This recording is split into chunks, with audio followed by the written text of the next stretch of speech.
Bagaimana solusi terbaik untuk masalah depo Pelumpang? Kita akan bahas bersama tenaga ahli KSP Johannes Joko dan pakar tata kota Yayat Supriyatna. Selamat malam, Mas Joko, Kang Yayat. Selamat Selamat malam, malam, Mbak Friska, selamat malam, ya, Kang Yayat. Kang Yayat. Ya, sama-sama Pak Selamat Joko. malam, saya ke Mas Joko dulu. Jadi update terkininya seperti apa? Tadi Menteri BUMN Erick Thohir menyebutkan opsi untuk memindahkan depo Pelumpang ini digeser ke tanah milik Pelindo. Detailnya yang terbaru seperti apa, Mas Joko? Iya, sebelumnya Mbak Friska, pada kesempatan ini kami dari kantor staf presiden juga ingin mengucapkan, turut berduka cita dan juga keprihatinan kepada, seluruh korban insiden terbakarnya, depo Pelumpang. Dan semoga melalui, kejadian ini betul-betul bisa menjadi pelajaran kita bersama, ini betul-betul menjadi catatan dan juga nantinya menjadi koreksi untuk ke depannya bagaimana kita memperlakukan objek vital nasional. Memang pada arahan Bapak Presiden ketika kemarin berkunjung ke korban dari insiden depo Pelumpang ini ada arahan dari Bapak Presiden karena kunjungan Bapak Presiden ini juga menunjukkan keseriusan perhatian serius beliau terhadap insiden kebakaran ini dan beliau meminta khususnya kepada Bapak Menteri BUMN dan juga Gubernur untuk segera mencari solusi dalam waktu dekat 1-2 hari dan ini memang tipikal dan gayanya Bapak Presiden untuk segera mengambil langkah-langkah cepat karena bagaimanapun juga kita tahu benar bahwa dari semua langkah yang dilakukan oleh Bapak Presiden, keutamaan dari beliau adalah bagaimana menempatkan keamanan, keselamatan dan juga kepentingan nasional itu untuk bisa diselaraskan. Dalam hal ini kalau kita melihat dari konteks dari insiden depo Pelumpang ini adalah yang pertama pastinya adalah bagaimana keamanan depo Pelumpang terhadap kondisi warga masyarakat di sekitar dan juga bagaimana keamanan depo Pelumpang terhadap pasokan kebutuhan BBM nasional. Oke. Karena bagaimanapun juga depo Pelumpang hari ini adalah memiliki kapasitas hampir 20% dari kebutuhan pasok nasional. Dan terkait instruksi itu, maka tadi informasi yang kami terima dari teman-teman Kementerian BUMN dan juga tim terus mengkaji hal ini. Ada 2 opsi.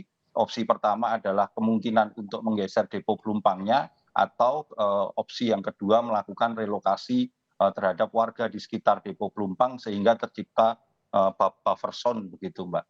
Tetapi opsi-opsi ini terus dikaji dan nanti perkembangannya lebih detail akan disampaikan oleh teman-teman dari Kementerian BUMN dan juga dari Pertamina.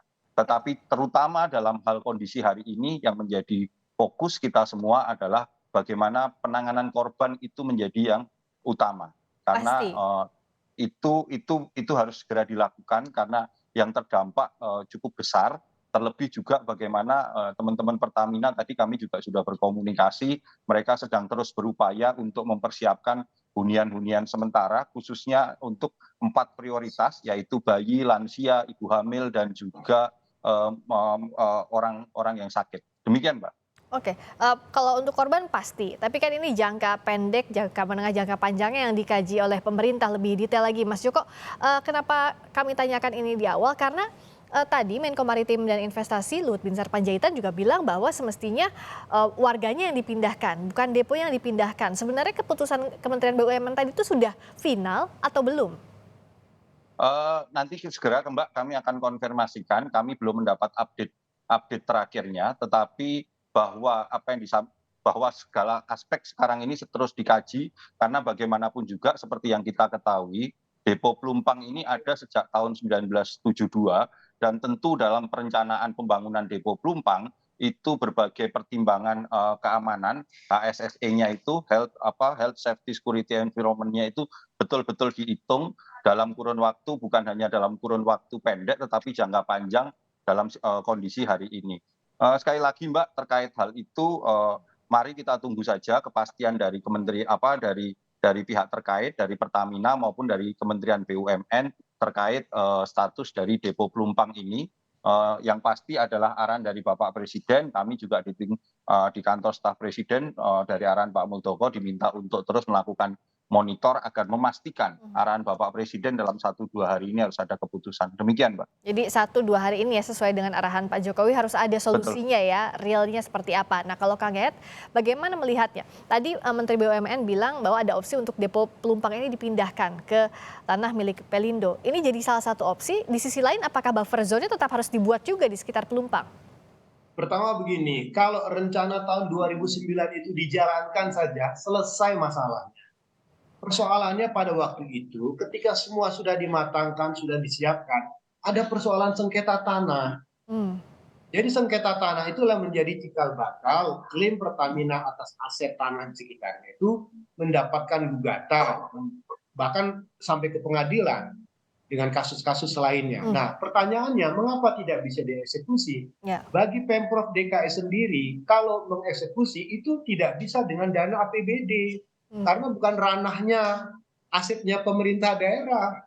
Dan bagi Pertamina pun kalau ingin mengeksekusi, dia harus punya kekuatan hukum dan harus mendapat dukungan juga dari keputusan pengadilan bisa mengeksekusi. Nah, ketika kasus itu bersengketa, tanah itu kan terlantar, tidak ada yang mengawasi, tidak ada yang memantau. Pelan tapi pasti prosesnya akhirnya terjadi perambahan, akhirnya terbentuklah pemukiman yang semakin padat. Ada yang 7 RT jadi 11 RT. Ini menunjukkan persoalannya. Tahun 2009 kita sudah punya master plan-nya. Jadi otomatis itu lebih strategis dibandingkan kita membuat kembali atau memindahkan. Menurut pengamatan saya, depo BBM Pelumpang adalah depo yang paling strategis tempatnya.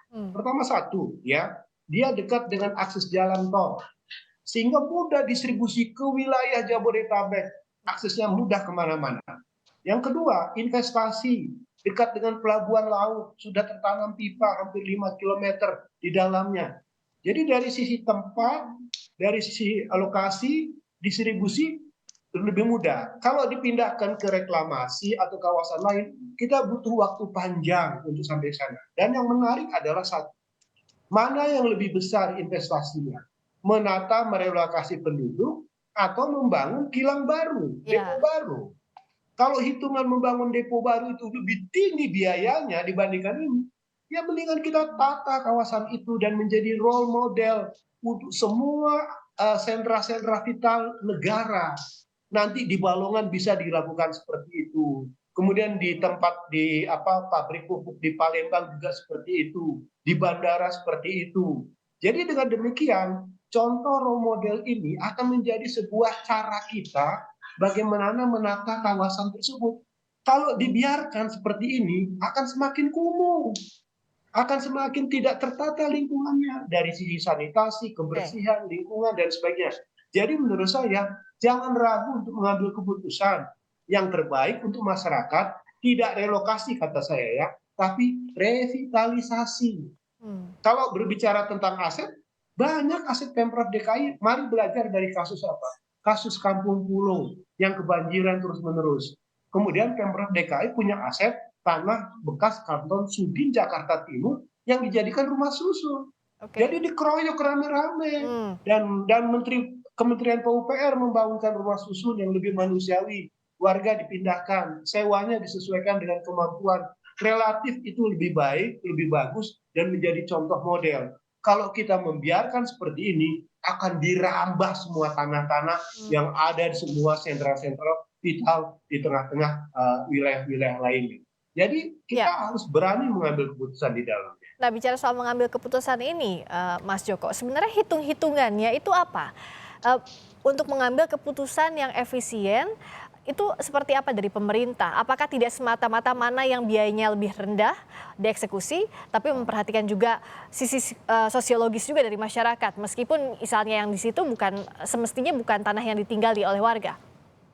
Iya Mbak Friska, tentu dalam mengambil satu keputusan pemerintah seperti arahan Bapak Presiden, apakah itu pelumpang yang digeser ataukah penduduk yang direlokasi, kalau bahasanya Kang Yayat tadi adalah direvitalisasi, itu ada kompleksitasnya masing-masing.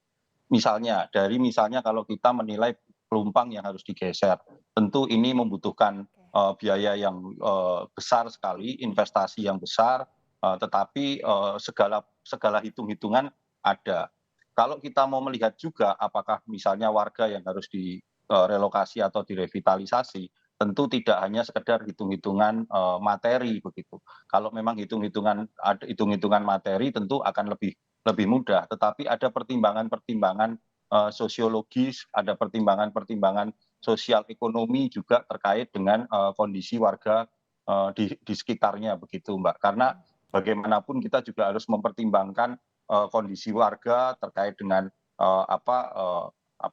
lahan pengganti kalau memang mereka harus direvitalisasi, terus bagaimana dengan mata pencarian mereka, lalu bagaimana dengan status hukumnya. Tentu sekali lagi, Mbak, tim hari ini terus baik tim yang disiapkan oleh pemerintah daerah di bawah Pak Heru maupun juga tim BUMN dan tim dari Pertamina terus melakukan kajian-kajian perhitungan dengan cepat sesuai dengan arahan Bapak Presiden, karena kalau menggunakan cara-cara pendekatan Bapak Presiden itu bukan sekedar cara pendekatan materi begitu, Mbak, tetapi juga ada pendekatan-pendekatan kemanusiaan, karena kalau kita berangkat pengalaman beliau ketika melakukan relokasi pemindahan pasar di Solo ke wilayah Semanggi, itu kan juga dilakukan hal seperti itu. Butuh pendekatan, butuh waktu, tetapi juga butuh kepastian. Itu yang selalu ditekankan oleh Bapak Presiden. Begitu, Mbak. Masih dihitung,